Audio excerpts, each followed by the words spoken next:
Hello everyone. Welcome back to the classes once again. I am Subha and today we'll be discussing a very crucial topic, which is maxima-minima.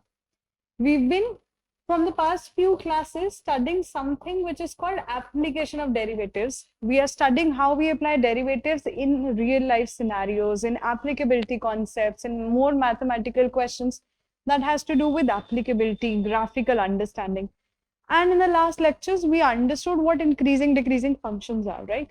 So we've seen what increasing, decreasing functions are and how can we check if a function increases and decreases. This is the next step to the same idea. Now, once I've understood that my function is increasing or it is decreasing, right? And I'm able to judge the intervals in which this happens, right? I'm able to judge my intervals where the function shows an increasing behavior or a decreasing behavior. The next idea is now I want to look at if my function is increasing, till what point does the function go to? Like for example, if it is increasing before turning into a decreasing function, I arrive at a peak point, right? This peak, and I want to understand what does this peak mean. This is obviously, if you look at graph on the whole, representing some maximum value that my function takes, right, in a particular region. Similarly, if I say the function is decreasing and then starts increasing, I arrive at certain point D, let's say again, where I see my function again takes a dip, which gives me a minimum value. So maxima minima, you can understand in terms or in extension to increasing decreasing function as in the way that increasing decreasing function told us a general behavior of how a function behaves, right? Whether it is increasing, in what intervals it is increasing. Maxima minima will tell us, okay, now the function is increasing, you figured out till what maximum value the function goes to, till what minimum value the function goes to. Where does the function take the maximum value and what is this maximum value, right? So that is what maxima minima is about. I want to understand, number one, I want to answer these questions. Where does the function, where does the function take maximum or minimum value, right? And then the second question is, what is this maximum value? What is the maximum or minimum value? Right, I want to understand and I want to answer these questions with this concept, right? So let's look at what happens or what are the kind of maximum values and minimum values we are talking about. So to begin with this idea, the first idea we want to understand is two types of maxima minima exist. One is local maxima and the other is absolute maxima. Absolute maxima or minima is also called global maxima minima, right? It means the same thing. So we have a local and a global feature, and what is the difference between the two? So to go by the definitions of local maxima or absolute or global maxima, I'll just read it out to you, then we'll look at graphically what does it mean. So local, as the name suggests, is a very local behavior, as in we are not talking about the maximum, most maximum or minimum value. We want to look at in a neighborhood of points, in certain neighborhood of points, what are the various maximums that happen. So the definition says if C is any number in the domain of F, so it's important that your number lies in the domain of F. We have a point C in the domain of the function. F of C will be called a local maxima. I'll call function's value at C as a local maximum value, or C is a local maxima. It should be, I'll call C is a local maxima. Correspondingly, I can say F of C is a local maximum value if the function's value at C, if the function's value at C is greater than the function's value at X, where X is what? Where X is near C. That means we are talking about a neighborhood of C, right? We are talking about certain values that are around C, right?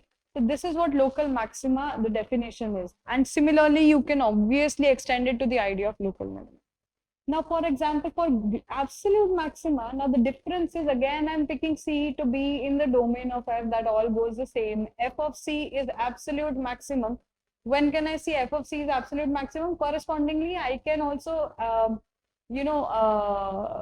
say that C is absolute maxima, right? It means one and the same thing. F of C is the maximum value, C gives the maxima. If f of C is greater than equal to fx for all x in the domain of f. Now here the important word is domain. There we were not talking about a particular domain of the function. When it comes to absolute or global maxima, we do have a domain. We do have some restrictions, some region to which my function is restricted to. To understand it better, let's look at a graph. Now this is a graph of, let's say, some random function I can represent through f of x, right? This is a graph of some function f of x. In this particular region of the graph, we see that the graph is very, volatile in nature. It just goes up and down a lot of times, right? Now, to understand this idea very nicely, it is very easy to see that the graph takes a lot of peaks, right? This graph is taking a lot of maximas and a lot of minimum values. So if I see at x is equal to a, I have a maxima value. At x is equal to c, I have a peak. At x is equal to e, I have a peak. Now all these points, I'll say, are the points of local maxima, right? So all of these points are points of local maxima. So there can be multiple local maxima, right?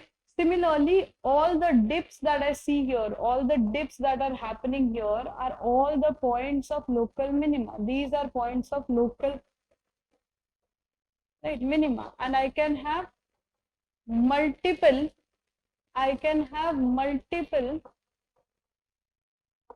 local maxima or minima. I can have local multiple maxima or minima. But when it comes to global behavior or absolute behavior, now I want to look at in all these points that I have, let me say I've restricted myself into a region. Let's say I've restricted myself in a region from A to, let's say, E, right? Now, A to E is my region. I'll call this my domain. That means I am only concerned with this region A and E. I am not going to look what lies, in the region beyond A and E. In this particular region, I have multiple local maxima. But if I look clearly and I ask you which is the absolute, the most maximum value, it will be very easy to see that this value will be my absolute or global maxima. This is my absolute maximum value out of all the values, right? In this particular region. And again, I'll look at this point and I'll say, okay, in this region, this would be my minimum. Right? This would be my minima. And that too, absolute minima. Right? This is the idea. Right? Similarly, if I restrict myself even more to, let's say I've restricted myself in this blue box, right? I've restricted myself in the blue box, and whatever lies outside this blue box now does not matter, and I'm only concerned with the graph that is inside this blue box.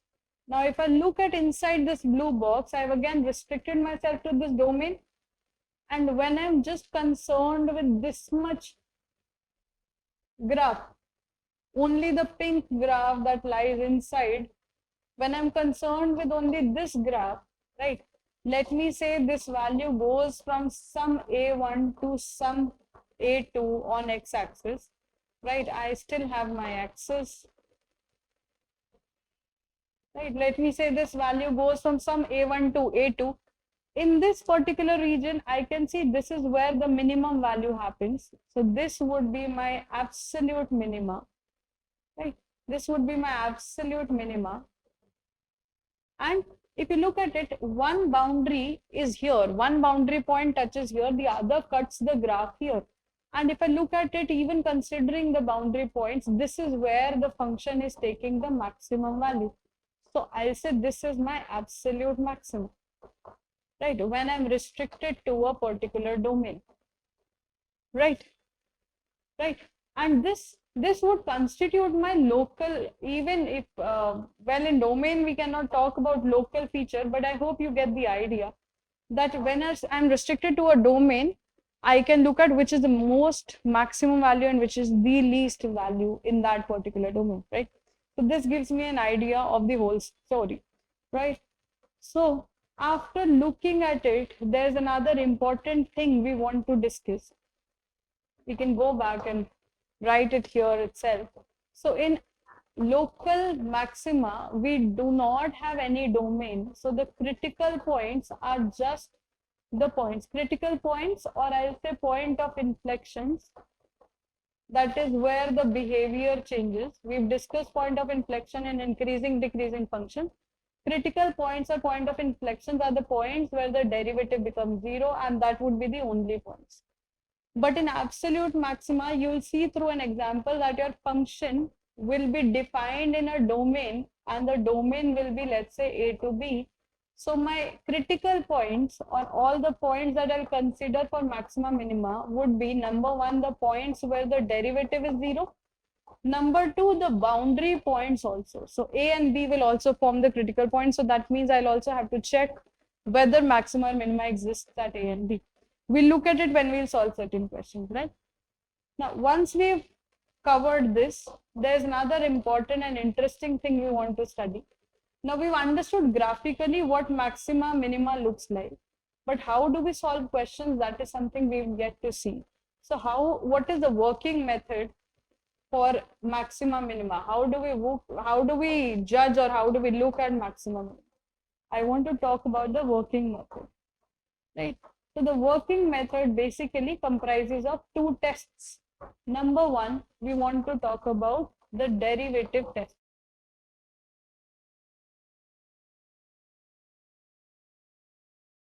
Right? We want to talk about the derivative tests, right? So now, first of all, the thing is how to arrive at critical points. So you have to find your critical points through derivatives. So finding the critical points, how do you do that? Basically, critical points, if you look at it, again, we discussed in increasing, decreasing, are the points where the slope is zero, or the derivative of the function dfx by dx, or I can write this as f dash x, this becomes zero. So when you put your derivative to be zero, you get the values of x, let's say a, b, c, d, and so on. These values of x will be our critical points, right? This is how I find my critical point. And what happens if I want to work on my idea of maxima, minima? If I want to find maxima and minima using the critical points, I'll apply something which is called the second order derivative test, or the double derivative test.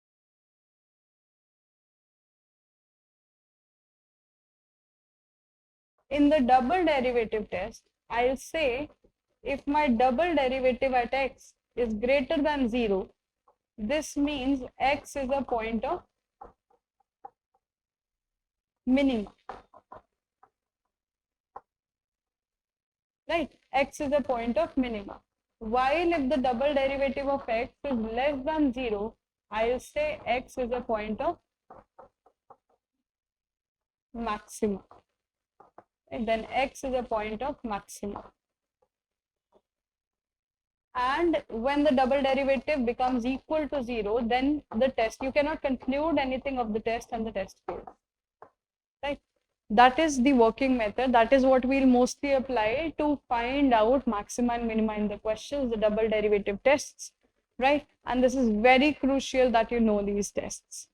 So in the previous class, we discussed the basic idea of maxima minima, the workability, what does maxima minima meant, and the two topics like what is local maxima, what is global maxima, local minima, global minima.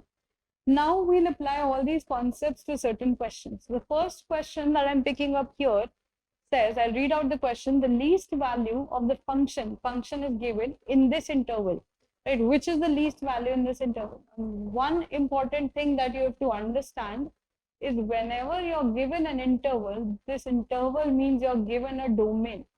And whenever we have a domain, we want to talk about global or absolute maxima and minima.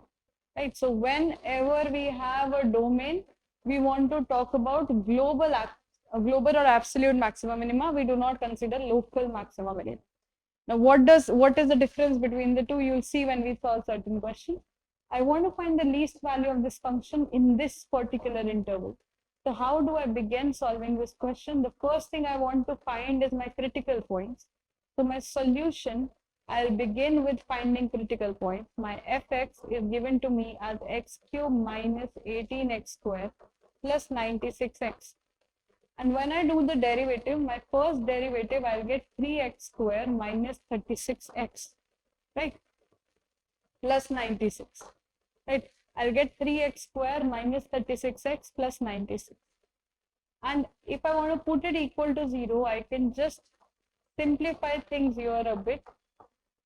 And I can put this equal to 0 to find my critical points. Now, what are the critical points that we get from here? We can very easily see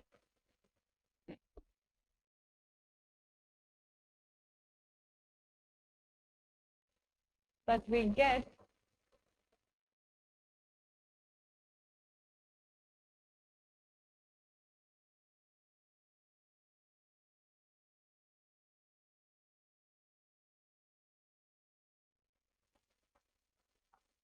four and 8. This is 4x, 8x plus 32.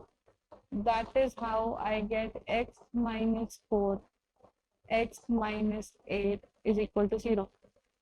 So my critical points come out to be 4 and 8, right? If I put this equal to 0, x minus 4 into x minus 8, I simply get x is equals to 4 and 8. So these are my critical points. On top of it, we discussed that when we talk about global or absolute maxima, the boundary points also count as critical points. So my boundary points are 0 and 9. So this means my set of critical points, or the points where I want to check for maxima minima, are now 0, 4, 8 and 9. These are all the points where I want to check whether the function takes the least value or not. Right? Now, how would I check? One way is you can just simply compute the value of the function at all these points. So if I compute the value at 4, 8 and 9, you'll get your answers and you can check where the value is the least. Right? So you can just substitute these values in your function to understand where the values are the least. One way of doing the function is this, right? So when you substitute the values, you simply see that the function at 0 takes the value 0, while at other points, it does take some values, right? So if I put 4 in the function, 8 in the function, 9 in the function, you will get certain values here, but the minimum value you will see is 0. Right? This is the minimum value that you will find here. So that very clearly tells you that the least value of the function, least value in 0 to 9 by the function taken is 0. Right? Understood. Now, there is one important question that I want to address to here.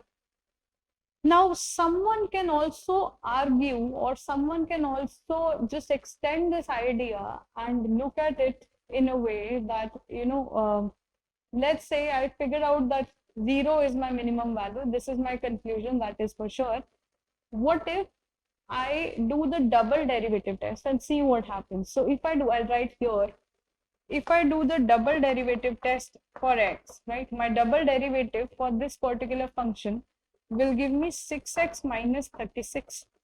And in the double derivative, if I put 0, right, my answer comes out with minus 36, which is less than 0. So the double derivative says that this is a point of maxima. How is this possible? I am saying the least value happens here, while the double derivative test says this is a point of maxima.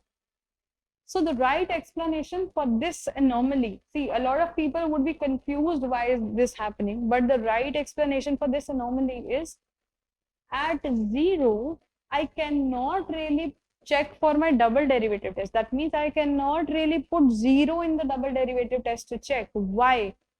Because 0 was never my critical point. I did not find 0 through my derivative. Did I put derivative is equal to 0 and from there I found 0 as my critical point? No. So double derivative test is only valid for the points which you obtain by putting your derivative, single derivative. The first derivative is equal to 0. So the double derivative test, applying double derivative test at the boundary points makes no sense. That would never give you the correct answer, right? To have more clarity, if you look at the graph for this function, maybe I can just draw a graph here. If I look at the graph of this function, if you just draw a proper graph for this function, this is a cubical function, right? And if you draw the graph, what you will see is I think it goes something like this. The graph at 0 would not change in behavior. It would be something like this, right? At 0, you will notice that the graph does not show a change in behavior. So 0 basically is not a critical point. It's only because I've restricted my domain from 0 to 9. That is why I'm getting 0 as my critical point. Otherwise, 0 was never the critical point for this function. Hence, the double derivative test cannot be applied. Okay, let's look at another question. That is the maximum value of sin x into cos x, right? And we have 4 options. Now, how do we approach this question? Now, my function here is given as fx is given to me as sin x into cos x. Either you can directly do the derivative or you can just reduce this function a little more. I'll see 2 sin x cos x and I can write this as sin 2x. This is what my function is. Now, if I do the derivative of this function, the derivative would be 2 cos 2x upon 2, right? And I simply get cos 2x. Now, by the method of how we are solving, let's look at the critical point. Again, there's one important thing I want to go back and remind. Look at the question. Are you given a domain in the question? Is there a domain and an interval? When I say domain, just think of interval. Is there an interval for x given to me? No. When I do not have an interval, that means this question is talking about a local behavior. That means now I'm dealing with local maxima or minima. Right. So my derivative, coming back to this, the derivative is 0. I'll put the derivative is equal to 0 and I'll say, okay, cos 2x is 0. That means 2x has to take the value 0, which happens at multiple points. I'll take the point in the first quadrant, which is pi by 2, right? I just have to find one value. So I just take cos 2x is 0. That means 2x is pi by 2, right?